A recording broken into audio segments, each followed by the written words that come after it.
Hey everyone, welcome back to Comic Frontline. Jay here with another review. Today I'm reviewing The Amazing Spider-Man number 10.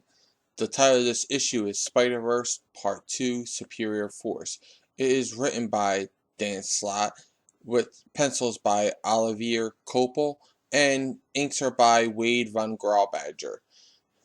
Now this one picks right up on Earth 1610, which is also known as the Ultimate Universe, and Verna and her hunters are attacking Miles and Jessica, but fear not because the Superior Web Warriors are here, and we have Assassin Spider-Man, Superior Spider-Man, and Spider-Punk. They come in and they take out the hunters really quick, and they grab Jessica and Miles, tell them suit up, we're out of here, and on the way out, Verna smashes Miles' mother's tombstone, and Miles stops, looks back, and goes, "You know what? I don't know what's going on here, but you just made this personal." And back on the safe zone, all the Spider-Men are talking, and Peter's trying to figure out what's going on.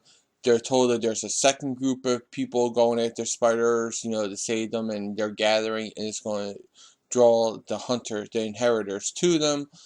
At the same time, Silk is doing her little science experiment by walking around seeing if any of the other Peters in this group have the same, she has the same reaction to them as she does to the 616 Peter, and she doesn't.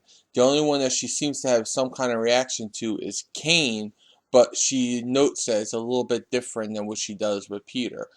The old man Spider-Man, says we're going to go after them, and he tells Silk to stay, but Silk is being Silk, so she just jumps in after they open up their portals.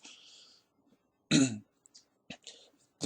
Spider-Man go, and they meet up with the Superior Web Warriors, and we get this confliction because Peter Parker realizes this is Doc Ock.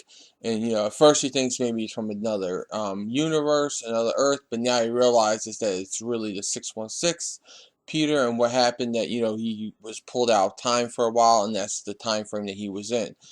So Doc explains that Kane is the other, so his scent is higher, and they've been using a cloak to hide them, but with Kane and especially with Silk there, it exploded. It's too much of it, and they're not safe there anymore. It's because of Silk, really. So the Deimos comes, and the Superior the Superior Web Warriors go after him, and it appears that he's, all the other Spider-Mans jump into, and then it appears that he dies, but just as they're about ready to celebrate or whatever, opens up another portal, and we get the inheritors again, and Deimos is one of the inheritors that are there. And right away, the clones, Ben Reilly and Kane, they figure out, they're cloning themselves. So this way, as soon as one dies, one can come back. And they're getting ready to go on another mission to go and take out their cloning station. And Jessica's like, you're not the only clones here. I'm going too. And she jumps in with them. And that's going to be continued in the Scarlet Spiders, which I will be reviewing on Comic Frontline. And we find out that when Old Man Spider-Man dies, we find out that he's really Ezekiel from another reality where Moreland killed that Peter Parker, and he's been trying to, live up to Peter Parker's example and all that. So he tells Peter a little bit about it, but Silk grabs Peter's portal device and decides she's going to take the inheritors for a little trip because they want the bride, so they're going to come get her. And it works. There's enough of a distraction for the Web Warriors to get out and the Superior Web Warriors to get out. And when they get back to Earth 13, everyone's talking and recovering. And then right away, Superior Spider-Man comes in and says, "All right, listen up.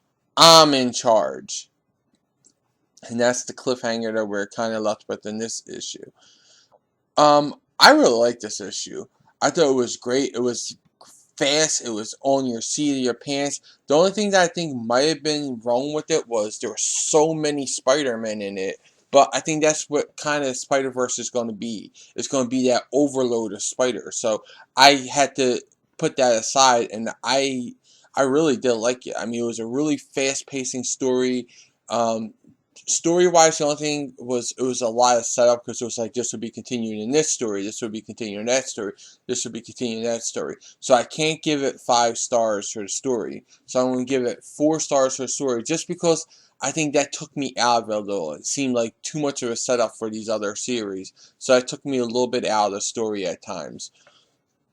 The art was really great art. I'm going to give the art a solid 4.5 stars, which will give me this issue. I'm gonna rate 4 stars, and I recommend picking it up. It was a great second chapter of this Spider-Verse story.